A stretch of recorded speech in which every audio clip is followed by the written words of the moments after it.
Original চোখই এমন ঘোলাটে। আমি চোখের জন্য ইউজ করেছি 2B 10B শ্যাডোর পেন্সিল।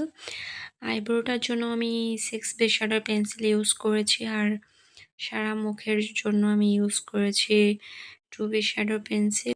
মুখে হাইলাইট করার জন্য আমি ইউজ করেছি নর্মাল যে 5 টাকা দামের ইরেজার হয়, ওগুলো কেটে তারপর ইউজ করেছি।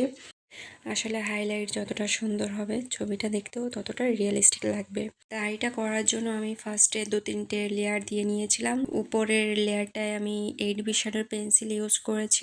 অরিজিনাল যে ছবিটা আমার কাছে ছিল সেটা রাতে তোলার জন্য একদমই বোঝা যায়নি চুলগুলো, তাই যতটুকু বুঝতে পেরেছি সেভাবেই করার চেষ্টা করেছি।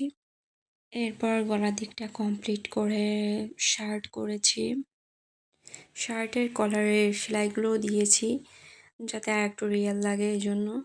শার্টটা ডার্ক করার জন্য আমি 12 শ্যাডোর পেন্সিল ইউজ করেছি। এরপর শার্টের বোতামগুলোও দিয়ে নিলাম। ধীরে ধীরে ছবিটাও কমপ্লিট হয়ে গেল। আর ভিডিও যদি ভালো লাগে তাহলে লাইক করো, চ্যানেলটিকে সাবস্ক্রাইব করো। রাধে রাধে।